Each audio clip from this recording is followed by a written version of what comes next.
7/24, le journal.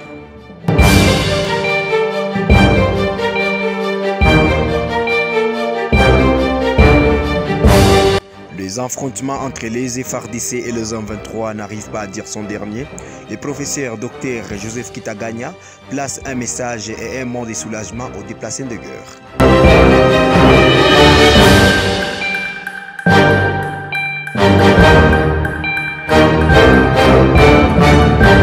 Il nous arrive aussi d'être dépassés. Quelqu'un même allait dire désolé d'entendre que d'autres localités ne font que tomber entre les mains de l'ennemi. Pourtant, dans notre mental, c'est le contraire qui nous amènerait à garder notre optimisme du moins. Cependant, je pense qu'on ne peut pas prétendre, comme dirait quelqu'un, faire l'omelette sans casser l'œuf. On ne peut pas vouloir aller au ciel tout en refusant de mourir. L'étape que nous sommes en train de traverser, au vu de qui que ce soit, laisse à désirer. Mais cela ne nous plonge pas dans un désespoir, dans la mesure où, moi qui vous parle, je n'ai jamais fait l'armée. Ça veut dire que certaines stratégies militaires peuvent m'échapper. Mais il y a ce qu'on appelle aussi dans la stratégie militaire, dans l'une des stratégies militaires, des replis stratégiques. Elles existent. Non, ils existent, dis-moi. Alors, c'est vraiment avec regret. Moi qui vous parle, je suis originaire de ce territoire de Rutshuru. Donc, je suis à tout moment ce qui se passe. C'est avec un regret que j'ai appris que Rwindi est tombé sans affrontement. Vichumbi est tombé sans affrontement. Et le même jour, les terroristes M23 ont même tenu un meeting à Vichumbi. Donc nous avons suivi ça sur des réseaux sociaux. Et l'opinion n'arrive pas à comprendre. Qu'est-ce qui se passe au juste? Parce que quand on nous dit qu'il n'y a même pas eu affrontement, alors la première des questions, où sont nos FARDC? C'est la moindre des questions. Où sont nos Azalènes? Alors, à cette question, je ne peux pas prétendre me répondre de façon adéquate parce que je ne suis pas sur le terrain, voir ce qui se passe exactement, mais au moins je continue à faire confiance dans les forces loyalistes. Et là je pense à nos militaires, je pense à nos frères et sœurs que nous appelons désormais les Wazalènes. Ils sont capables de faire quelque chose. Néanmoins, il s'y est de rappeler au gouvernement de faire aussi des sommiers. Parce que je sais que depuis un certain temps, à travers le président de la République, qui reste le garant de la nation congolaise, est déterminé à pouvoir finir cette guerre nous imposée par les Rwandais via les M23. Alors, cette détermination, je pense a commencé à se matérialiser. Lui-même avait dit qu'il ne voudrait pas voir même 1 centimètre du territoire national être cédé entre les mains de l'ennemi. Alors, les mêmes présidents, les mêmes gouvernements congolais, ce que nous pouvons leur demander, c'est de mettre à la portée de nos Azalènes, de nos militaires loyalistes, tout le nécessaire afin qu'ils puissent mettre hors l'état de nuire l'ennemi, les terroristes M23. Et je pense que c'est possible.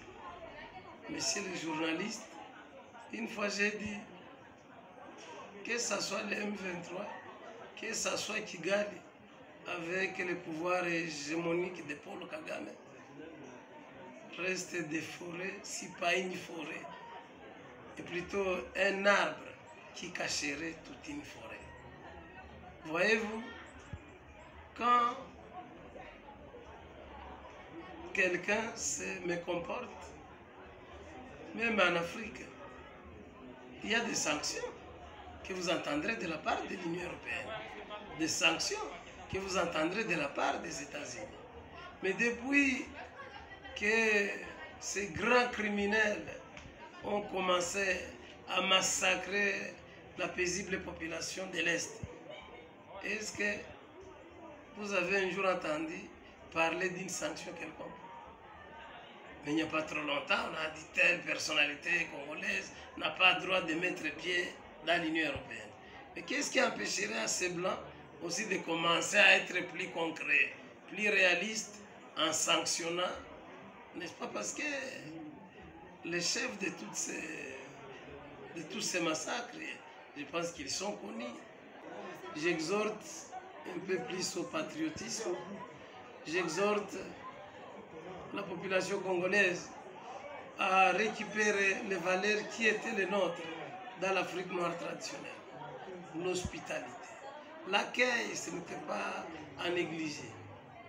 Qu'est-ce qui nous empêcherait de continuer à accueillir ces déplacés? Si chaque gomatracien prenait même 10 chez lui, ne voyez-vous pas que ça réduirait aussi les risques? Donc je pense que nous, comme de bons patriotes, nous pouvons faire quelque chose en attendant les efforts supplémentaires du gouvernement congolais. Sinon, c'est horrible de voir, d'ailleurs, on m'a montré une maman qu'on a réanimée, qui est tombée avec un bébé, parce qu'il venait de faire, je ne sais pas, 3-4 jours sans rien manger. Alors, qu'est-ce que nous devons faire?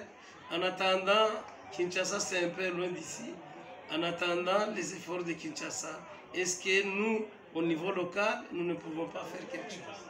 Moi qui vous parle, messieurs les journalistes, j'ai fait quelque chose, mais c'est comme une goutte dans l'océan.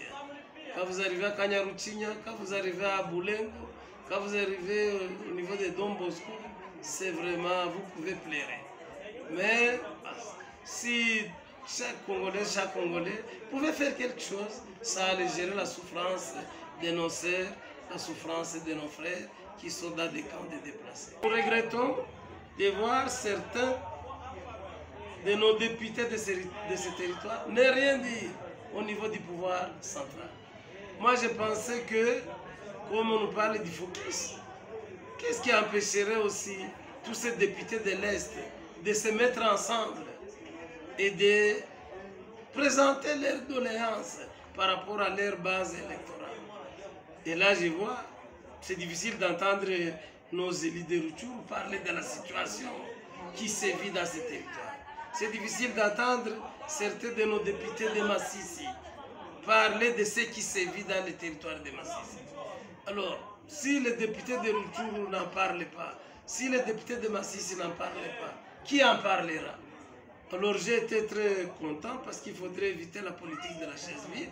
Le fait qu'il soit reconduit, c'est une très bonne chose pour nous, c'est une bonne nouvelle.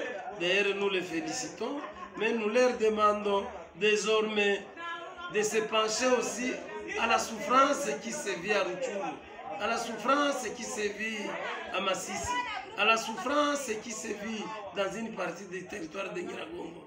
Et c'est avec regret quand vous entendez que les terroristes M23 tentent encore, n'est-ce pas, d'emprunter une voie qui pourrait même les amener, je ne sais pas, dans les Lubero ou dans les Walikale. C'est quand même horrible.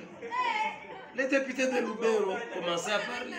Les députés de Butembo de Beni commençaient à parler. Les députés de Walikale commençaient à parler. Sinon, leur reconduction, je pense que au lieu que Rutshuru soit absent à 100%, au lieu que Massissi soit absent à 100% au niveau de l'Assemblée nationale, vaut mieux que nos aînés députés puissent être reconduits, mais j'insiste sur leur rôle par rapport à ce qui se vit dans les deux territoires